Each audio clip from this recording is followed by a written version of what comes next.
Continuamos con el tema 2 de termodinámica, primera ley de la termodinámica, y ya vamos con los últimos puntos, el 2.16, en el que vamos a estudiar el experimento de Joule-Thomson.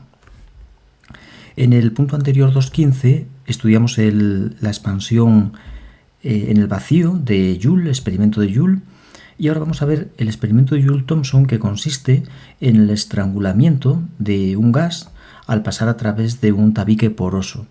Y voy a dibujar un esquema del experimento y ver un poco en qué consiste.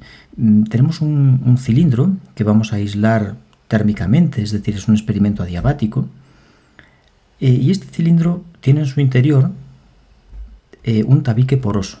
¿Qué es un tabique poroso? Bueno, pues es un material que permite el paso a su través del gas porque tiene pequeños poros, es un material poroso que va a permitir que el gas lo atraviese pasando por ejemplo, de la parte izquierda a la parte derecha del tabique.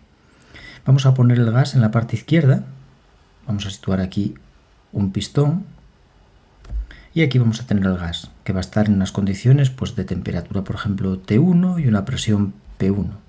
Y para que el pistón no se nos vaya hacia atrás, vamos a poner fuera una presión igual a la que hay en el interior, también P1, para que no pueda ir hacia atrás el pistón. Del otro lado vamos a dibujar otro pistón que está pegando con el tabique poroso. Está directamente pegando con el tabique. Voy a poner así los pistones rayados para que se vea que ahí está pegando en el tabique. Y de este lado voy a poner una presión exterior P2. Y tiene que cumplirse que la presión P1 sea superior a la presión P2. Es decir, la presión tiene que caer, porque si no, el gas que se encuentra en este recipiente, en este cilindro de la izquierda, no atravesará el tabique pasando a la derecha, porque si la presión P2 fuera mayor que la P1, impediría ese flujo del gas a través del tabique. Por tanto, es indispensable que el gas a la izquierda tenga mayor presión que la que va a tener cuando está a la derecha. Vamos a dibujar una situación intermedia.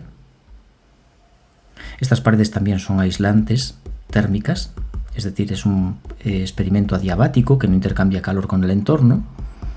Y vamos a dibujar una situación intermedia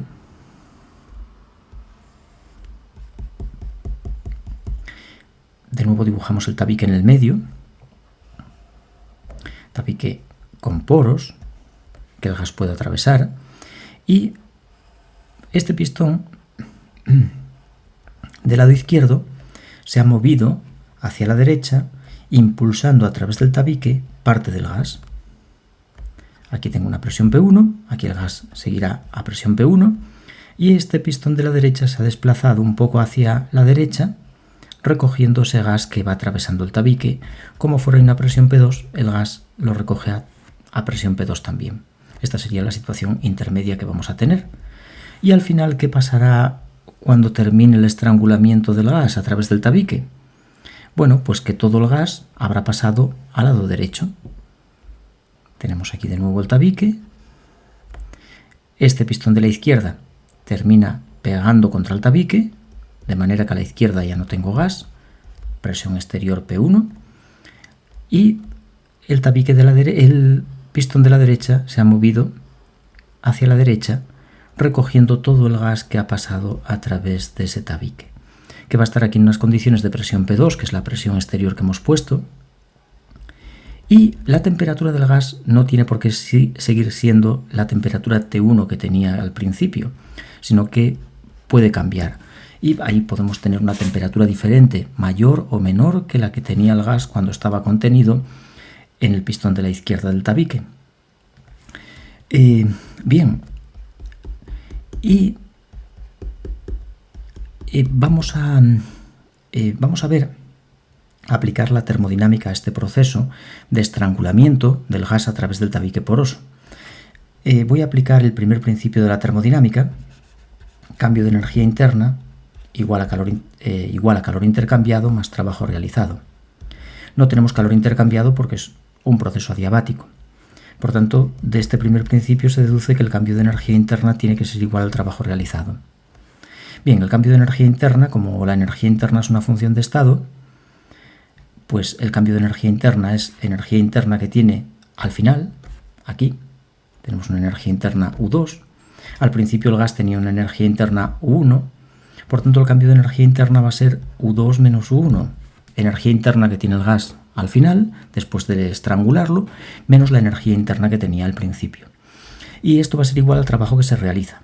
¿Qué trabajo se realiza? Pues tengo dos pistones realizando trabajo. El primero,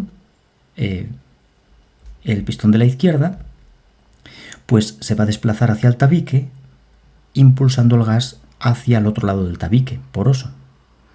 Por tanto, y este pistón se desplaza bajo una presión exterior P1.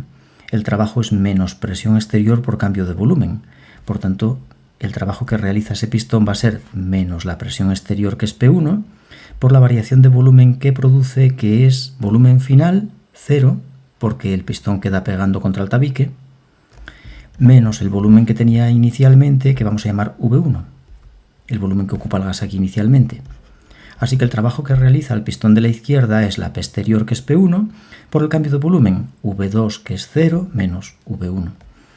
Y ahora más vamos a calcular cuánto trabajo realiza el pistón de la derecha. Bueno, más bien menos, porque el trabajo es menos P de V, o menos eso, integral, menos P exterior por cambio de volumen. Entonces es menos presión exterior que tiene el segundo pistón, el de la derecha, P2. Por cambio de volumen que sufre este pistón que tengo a la derecha del tabique, va a ser volumen final V2 menos volumen inicial 0, porque aquí está pegando contra el tabique y no hay volumen. Por tanto, V2 es el volumen final que ocupa el gas, menos el volumen que ocupaba inicialmente, que es 0. Bien, por tanto, U2 menos U1 es igual a más P1V1 menos P2V2. Voy a pasar estos términos de PV hacia la izquierda y vamos a poner U2 más P2V2, pasando este hacia la izquierda, que pasaría sumando. Saco factor común a este menos, y este P1V1 que pasa también hacia la izquierda, en este caso restando, saco factor común a un menos y me queda U1 más P1V1. No sé si se sigue la idea, pasando los dos sumandos hacia la izquierda cambiados de signo. Esto tiene que ser igual a 0. Y seguro que reconoces esta suma. U más PV es la entalpía. Entalpía del gas en 2, es decir, aquí al final. Y esto es la entalpía del gas en 1, es decir, aquí al principio, la entalpía que tenía al principio. Por tanto, eso nos da el cambio de entalpía que ha sufrido el gas en ese estrangulamiento, es decir, nos da delta de H. El cambio de entalpía, que es H2 menos H1, y vale 0, como puedes ver. ¿Eso qué significa? Que durante este experimento el gas no cambia su entalpía, es decir, es un experimento isoentálpico. Estamos ante un experimento isoentálpico a entalpía constante. No hay variación de entalpía durante el experimento. Muy bien, ¿y qué se calcula con este experimento? Vaya, eso se me olvidó. Es lo primero que tenía que comentarte. Lo que queremos calcular es esta derivada, la variación de la entalpía con la presión a temperatura constante. Esto es lo que quiero calcular. Pero el experimento no está diseñado para poder obtener esta derivada, sino que la derivada que nos permite obtener es la variación de la temperatura con la presión a entalpía constante, que es lo que vamos a llamar el coeficiente Joule-Thomson. Es el coeficiente Joule-Thomson.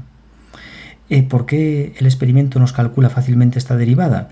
Porque yo puedo, con un termómetro, medir la temperatura que tiene inicialmente el gas, puedo medir la temperatura que tiene el gas después del estrangulamiento, y por tanto tengo el cambio de temperatura, T2 menos T1.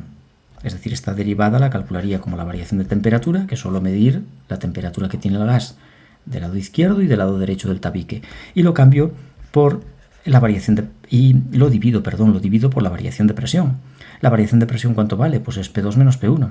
La presión que pongo de este lado, del lado derecho, menos la presión que había del lado izquierdo. Ese es el cambio de presión que tengo. Y como este proceso es a entalpía constante, pues logro hallar esta derivada.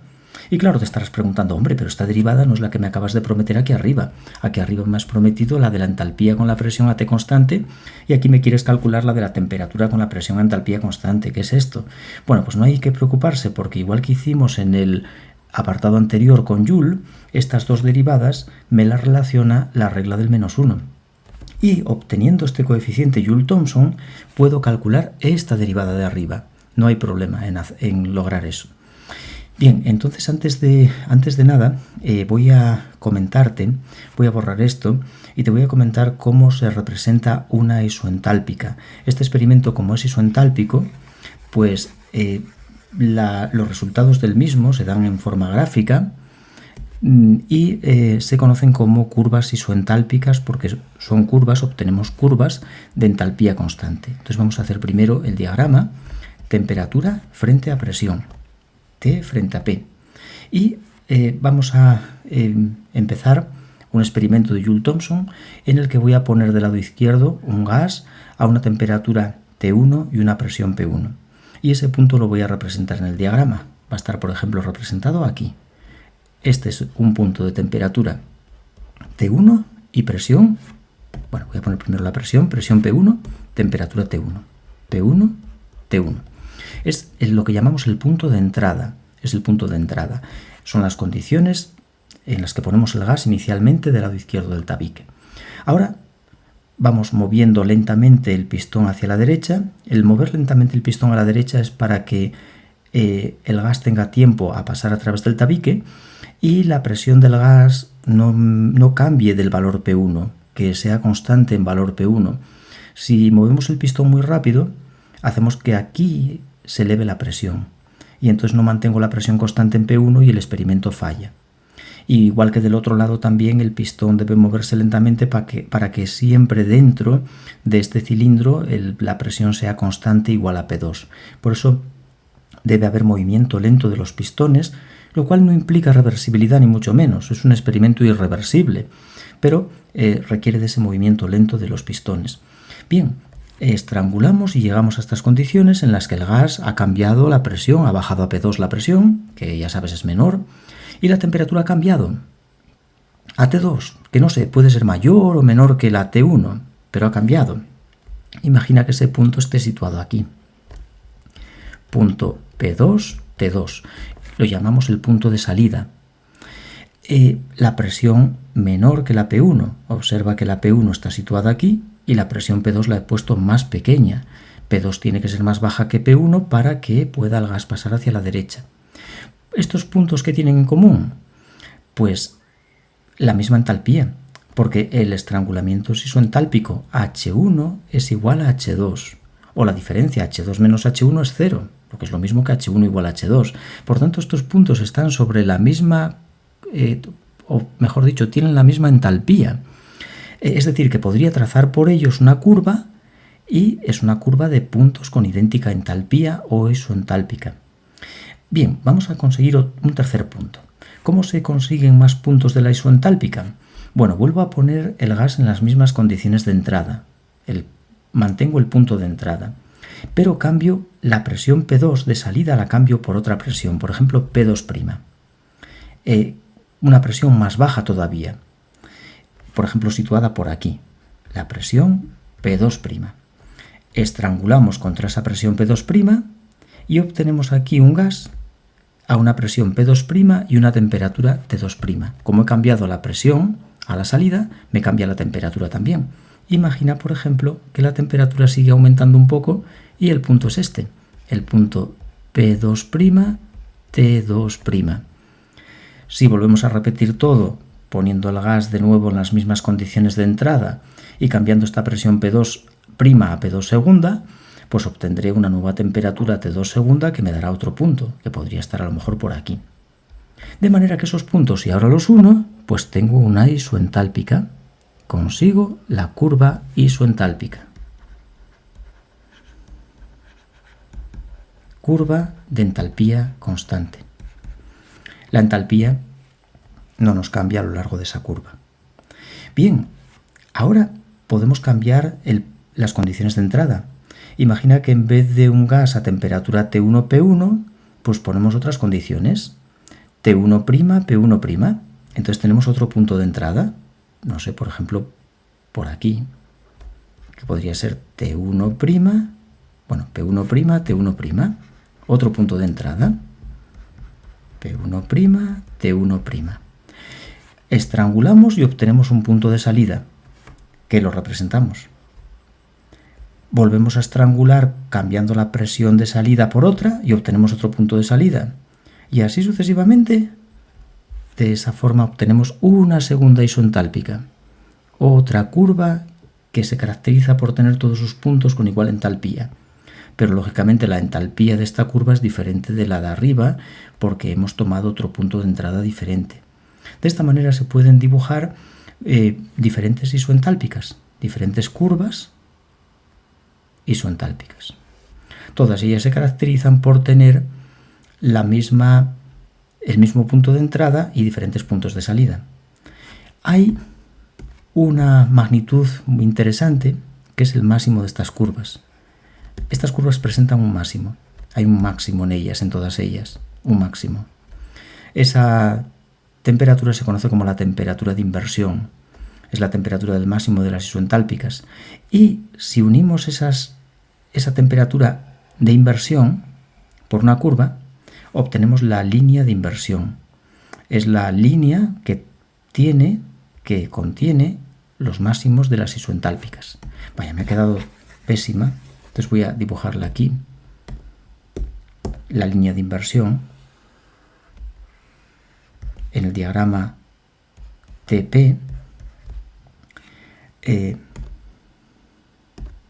La línea de inversión tendría esta forma. Todos los puntos de esta línea se caracterizan por ser los máximos de las isoentálpicas, son los máximos de las isoentálpicas. ¿Y qué ocurre en los máximos de las isoentálpicas? Bueno, en el máximo de una curva la tangente es horizontal. ¿Y la tangente qué representa? Pues la tangente a estas curvas, a estas isoentálpicas, es precisamente el coeficiente de Joule-Thomson. El mu Joule-Thomson, definido como la derivada de temperatura respecto de presión a entalpía constante, pues en esta gráfica de T frente a P, esta derivada representa la pendiente de las tangentes a las isoentálpicas. En los máximos, las tangentes son horizontales, y una tangente horizontal es una línea de pendiente cero. Y por tanto, en los máximos, el coeficiente Joule-Thomson vale 0. Sobre la línea de inversión, el coeficiente de Joule-Thomson es nulo. ¿Y eso qué significa? Bueno, que no varía la temperatura al cambiar la presión. Y por tanto, al estrangular un gas justo en esos puntos, la temperatura de entrada y la de salida coincide. No hay cambio en la temperatura del gas durante el estrangulamiento, porque estaríamos sobre la línea de inversión. ¿Qué ocurre, por ejemplo, si estamos en esta zona de aquí? Por ejemplo, en esta zona, que dibujo en azul, que sería fuera de la línea de inversión, pues como podemos ver, la tangente es negativa. Por tanto, el coeficiente Joule-Thomson es negativo. El mu Joule-Thomson, que vendría dado por la derivada de T respecto de P a entalpía constante, es negativo. Fuera, el mu Joule-Thomson es menor que 0. Mu Joule-Thomson, fuera de la línea de inversión, toma valor menor que 0. ¿Y qué ocurre dentro de la línea de inversión? Como puedes observar, la tangente es positiva. Y por tanto, dentro de la línea de inversión, el coeficiente Joule-Thomson es mayor que 0, es positivo. Bueno, vendría dado por la derivada de la temperatura con la presión a entalpía constante y es positivo, es mayor que 0. Y esto nos permite ver lo siguiente. Por ejemplo, si estamos fuera de la línea de inversión, siempre debemos tener en cuenta que la variación de la presión, el denominador, la parcial respecto de P, que vamos a poner como diferencial de P, esto siempre tiene que ser negativo. Siempre es negativo porque siempre la presión inicial tiene que ser mayor que la presión final para que el gas pueda pasar a través del tabique. O sea, P1 siempre mayor que P2. ¿De acuerdo? Por tanto, el cambio de presión siempre es negativo en el experimento. Eso ya lo hemos indicado desde el principio. Bien, por tanto, si fuera de la línea de inversión, es decir, en esta zona, el mu Joule-Thomson es negativo, que viene dado por esta derivada, y la variación de la presión es negativa, para que este cociente, variación de temperatura respecto de presión, sea negativo, si la variación de presión es negativa, la variación de temperatura tiene que ser también negativa. Negativo entre negativo, tiene que ser positiva. La variación de temperatura tiene que ser positiva. Positivo entre negativo, negativo. ¿Y eso qué significa? Que el gas se calienta. En esta zona fuera de la línea de inversión, o sea, de la temperatura de inversión hacia la derecha, a presiones mayores, el gas se va a calentar cuando se hace ahí en esa zona el estrangulamiento. ¿Qué ocurre cuando estamos dentro de la línea de inversión? Si trabajamos dentro de la línea de inversión, siempre el cambio de presión es negativo. La variación de P con T es positiva. Si tengo un cambio de presión negativo, el cambio de temperatura tiene que ser también negativo, para que negativo entre negativo me dé positivo. Y por tanto eso me está indicando que el gas se está enfriando. Si estrangulamos dentro de la línea de inversión, el gas sufre un enfriamiento. Esto es muy utilizado, tiene diferentes aplicaciones, por ejemplo en ingeniería química, se emplea para licuar gases. Se hace un estrangulamiento a través de una válvula de aire a alta presión y en ese estrangulamiento el aire se enfría porque estamos estrangulando en esta zona. ¿Qué pasa cuando estamos sobre la línea de inversión? Pues en la línea de inversión la derivada de T con P entalpía constante es 0. Es decir, la variación de presión es negativa siempre. La variación de temperatura tiene que ser 0 para que 0 entre algo distinto de 0 sea 0. Por tanto, no hay cambio de temperatura. El estrangulamiento sobre la línea de inversión no cambia la temperatura del gas. Y esto, es la forma en la que se obtienen o se sacan los resultados del experimento Joule-Thomson. Y me queda una última cosa para terminar, por fin, que ya llevamos 22 minutos y se nos alarga todo esto. Y es la relación entre esta derivada y el coeficiente Joule-Thomson, que es esta otra derivada. Pues lo vamos a hacer en un momentín, para terminar con este jaleo del experimento de Joule-Thomson. Bien, vamos a hacer esas derivadas. Vamos a relacionar el coeficiente Joule-Thomson y el mu Joule-Thomson, que es la derivada de la temperatura respecto de la presión a entalpía constante, con la derivada que nos interesa, que es la variación de la entalpía con la presión a temperatura constante. Esta es la que quiero conocer. Y voy a aplicar la regla del -1, porque tengo aquí dos derivadas que tienen las mismas variables, t, p, h. Bueno, y para que me salga ya la primera derivada esta, pues voy a escribir la regla del -1 como h, p, t y vuelvo a h. Regla de derivación cíclica. Empiezo por la h. Variación de la entalpía respecto de la siguiente variable, que es presión, a temperatura constante. Es la derivada parcial que quiero obtener. Ahora paso a la presión. Derivada de presión respecto de temperatura a entalpía constante. P, T, H constante. Y la última derivada, paso a la T, derivada de temperatura respecto de primera variable, entalpía a presión constante. Y esto vale -1. Se puede demostrar matemáticamente, creo que lo tenemos hecho en el primer tema. Bien, ahora de aquí vamos a despejar la derivada que quiero, la de la entalpía respecto de la presión a temperatura constante, que era la que quería obtener, pero que el experimento de Joule-Thomson no me la da, me da la otra, la del mu Joule-Thomson. Paso dividiendo al -1 estas dos derivadas, las pasamos dividiendo al -1. Variación de P con T a H constante, variación de T con H a P constante. Y estas dos derivadas las voy a pasar arriba al numerador haciendo sus inversas, porque la primera la identifico como la inversa del coeficiente Joule-Thomson y la de la derecha, su inversa sería la C sub P. Por tanto, subiéndolas arriba, me quedan precisamente el mu Joule-Thomson y la C sub P. Variación de T con P a H, que es el mu Joule-Thomson, y esta subiéndola arriba, haciendo su inversa, variación de H con T a P, pues es Cp. Y esto es mu Joule-Thomson. Por tanto, nuestra derivada viene dada por menos el coeficiente mu Joule-Thomson por la Cp. La CP de los gases se puede medir, o de cualquier sustancia, y el mu Joule-Thomson se puede obtener con el experimento que he descrito en este punto. De esa forma, multiplicando ambos y cambiando el signo, obtenemos la variación de la entalpía con la presión a temperatura constante, que es el objetivo del del experimento Joule-Thomson. Y por tanto esa derivada se obtiene a partir del mu Joule-Thomson y de la CP del gas. Bueno, y después de este lío, pues nada, dejamos aquí el 2.16 y ya me queda solamente un último punto, el 2.17, donde vamos a comentar algunas cuestiones más matemáticas, quizá que son cuestiones muy importantes en termodinámica, pero que involucran asuntos matemáticos. Y nada, pues terminamos con eso y empezamos a hacer muchos ejercicios para ver cómo funciona todo esto, que es como mejor se entiende.